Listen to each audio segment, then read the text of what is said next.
Welcome back to the Peach Teach English podcast. I'm Frankie Mesmer, your host, and this space is dedicated to helping you go from intermediate to fluent English. And today we're going to focus on improving your listening comprehension while also developing your vocabulary on the topics of achievements and challenges. We're going to look at 4 common obstacles that many people face when trying to achieve new goals, real success stories, and tips to help you achieve your goals. So number 1 is time constraints and juggling priorities. One of the most persistent obstacles that many people face is managing time while also balancing competing priorities. Limited time often leaves us feeling overwhelmed, like there simply aren't enough hours in the day to tackle everything on our plate. Many of us aspire to get fit, master a new language, or boost our income, but we often find ourselves stretched thin. We're torn between work, household responsibilities, studying, staying active, and nurturing family relationships. Juggling all of this makes it challenging to carve out time for new hobbies, passions, or personal projects. But the key is not to let limited time hold us back from pursuing our goals or reaching our full potential. With the right strategies, we can overcome these hurdles and keep moving forward. For example, I started this YouTube channel a little over a year ago, and trust me, it's incredibly time-consuming. Every episode takes hours. Researching, writing scripts, filming, editing, creating titles, thumbnails, descriptions, keywords, tags, and then uploading and interacting with you, the audience. I'm not complaining. I absolutely love doing all of this. But I'm just saying that it is very time-consuming. On some days, I spend more than 3 hours just handling some of these responsibilities. And on top of that, I run my own business. I teach 4 to 6 hours a day. I give student feedback. I plan lessons. And I take care of all the admin and accounting as well. Additionally, I try to make time for exercise. And of course, I need to eat and rest too. So yeah, I'm juggling a lot. But despite all of that, I consistently make time to create this podcast. Why? Because success on YouTube and with my content creation is one of my personal goals. And more importantly, I want to show up for you to help you reach your English goals. You are depending on me, and I want to be here for you. So reality is, I don't have more time than anyone else. I've just made this a priority. We all get the same 24 hours in a day, right? But let's be real.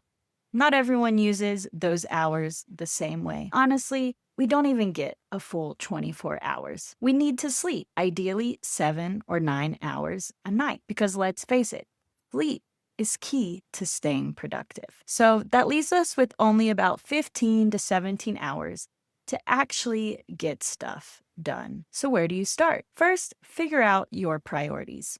What's at the top of your list? Maybe it's your job, which probably takes up a big chunk of your day. Commuting, that can eat up a lot of time. Working out to stay healthy. Cooking or grabbing meals. Hanging out with family. And of course, personal goals and projects. For example, like learning English or growing a YouTube channel. What you need to do is grab a coffee or whatever you like to drink, sit down, be real with yourself.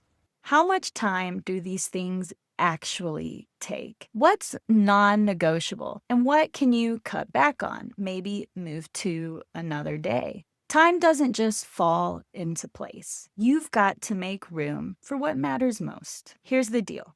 If you want to succeed, you've got to put your goals first. That means blocking out time in your week for them. Nobody's perfect. If you slip up one day, no big deal. Just jump back in the next. But here's something to think about. If you can't find the time for something, is it really a priority? That's a question only you can answer. You can do the same with your English goals. The best part, you can start seeing real progress by studying just 10 to 15 minutes a day. Of course, you'll see faster results if you can dedicate 30 to 60 minutes a day, if you commit to 8 to 10 hours a week to English, you can move from B1 to B2 in around 6 months. So is this a priority for you? If so, start scheduling it into your week and keep moving toward your goal today. Now let's look at obstacle number 2. Staying motivated and avoiding burnout or bore out. So guys, I want to talk about something a little different, and that is burnout. So we were looking at time management. If something is a priority, you need to make time for it in your life.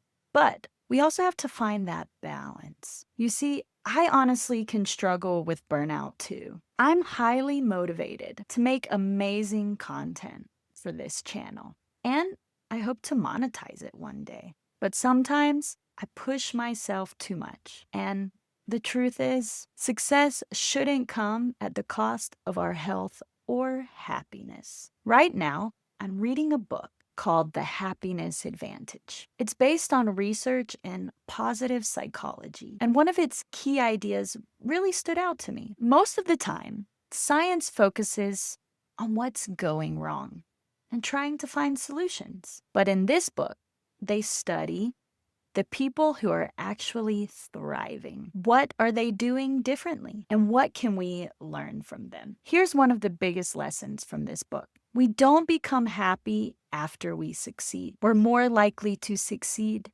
because we're happy. That's a huge mindset shift. And a lot of people think, once I get rich, then I'll be happy. Once I become fluent in English, I'll feel happy. Once I monetize my YouTube channel, then I'll love making YouTube videos. But that is not how it works. The research says it's actually the other way around. If you enjoy the process, if you can find happiness in your daily efforts, when you find meaning in the journey, you're more likely to succeed. And naturally, we spend a lot more time in the journey than celebrating the success. So it's very valuable to find your motivation and your meaning in whatever goal you're trying to pursue. And on top of that, this will help you to avoid burnout and something else that we don't talk about so much, which is bore out. So guys, this is a concept from another book that I've read recently called Hidden Potential by Adam Grant. I just finished it last month. And in it, he explains the words burnout, which is when you work too hard that eventually it starts to have negative effects on your mental and physical health. And that one usually gets all the attention. But for many of us, bore out is the real problem. Why?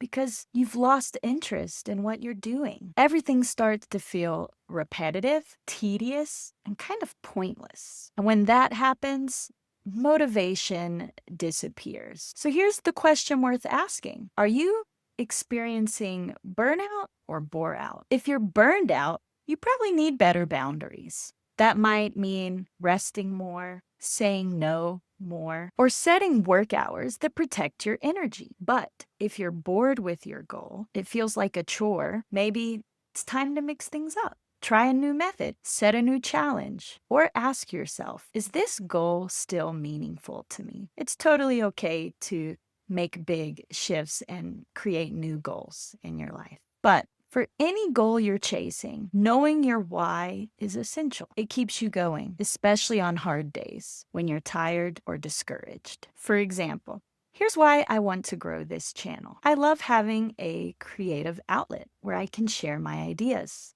and perspectives. I love that I get to help people like you improve their English and feel more confident. And one day, when the channel is monetized, I'll be able to do this more often, reach more people, hire help to improve the content, and even create passive income so I can build a more sustainable life where I can travel more and continue growing my business. That's my why. So now I want you to ask yourself, why do you want to learn English or achieve another goal that you have? Really sit with that question. Write it down if you need to. When you connect with your why and remind yourself of it often, you'll not only stay motivated, you'll enjoy the journey a lot more. So let's look at number 3, imposter syndrome and negativity from others. Sometimes burnout or boredom can hold us back. But another mental struggle many of us face is self-doubt, especially when we're trying to grow or improve ourselves. One common example of this is imposter syndrome.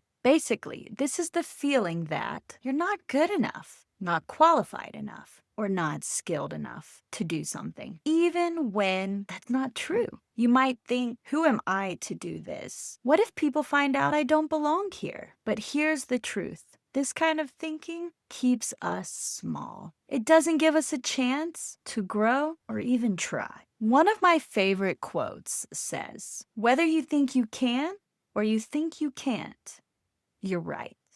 That's by Henry Ford. In other words, your mindset matters. You're not an imposter. You're a learner. And learning means making mistakes, failing, and trying again. That's how we grow. Sometimes, though, that self-doubt doesn't just come from inside. It can come from the negativity of others. People who don't believe in us or who try to bring us down. Here's a story from Hidden Potential that really stuck with me. In 1944, a group of 16 Black men joined a special training program in the U.S. Navy. At that time, there were racist leaders who didn't believe Black men could be officers. They made the program even harder for them, giving the men less time to study and openly doubting their ability to succeed. But instead of giving up, these men used that negativity as fuel. They worked harder. They supported each other. And in the end, 13 out of the 16 passed, outperforming their white peers. They became known as the Golden 13, the first Black officers in Navy history. So when people are negative, you can use that as fuel to push you to work even harder,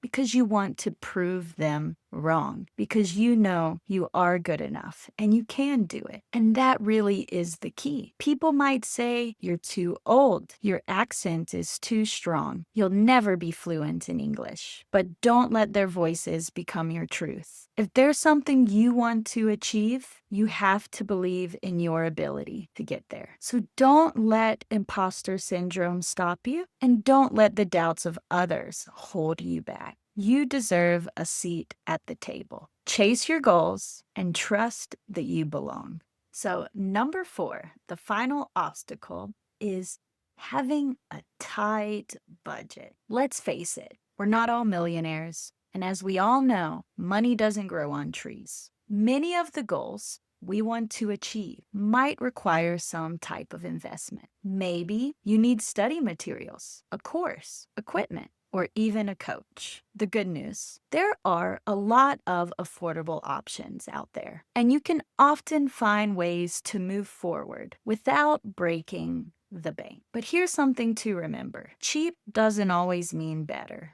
If something is truly important to you, making the investment might be what it takes for you to reach your goals in a few years to reaching it in a few months. Now, that doesn't mean more expensive equals better. Always read reviews, ask questions, and make smart decisions. But don't let the fear of spending money stop you from growing. Where you spend your money shows where your priorities are. Whether you want to get fit, monetize a YouTube channel, or become fluent in English, if it matters to you, then put your money where your mouth is. Let me tell you a quick story. When I first started this YouTube channel, I didn't want to spend any money on anything. I spent hours watching videos on how to improve sound quality for free, how to remove watermarks for free, how to do everything without paying 1 cent. But after just 1 month, I decided to upgrade to some paid tools. Not just because they were easier, but because they were faster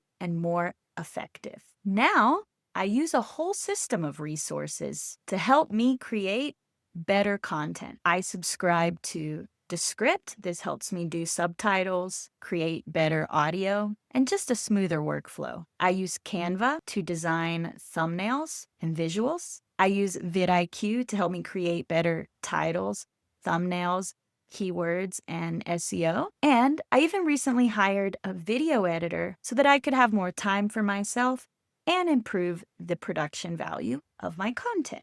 This doesn't happen overnight, and I'm still not making any money directly from this YouTube channel. But I chose to invest in my growth because I know where I want to go, and I'm serious about getting there. You don't have to do the same. You can definitely keep using free resources and tools and learning at your own pace. But know that in my experience, the free methods took a lot more time and the results weren't as strong. If your goals require a financial investment, don't see it as a cost. See it as just that, an investment in yourself and your future success. People spend money every day on dinners, new shoes, coffee. So why not invest in something that will actually change your life? Reality is we can succeed so much faster and go so much further when we have support and a community. The Golden 13 showed us that. They were stronger together. If you want support on your journey to English fluency, you don't have to keep doing it alone.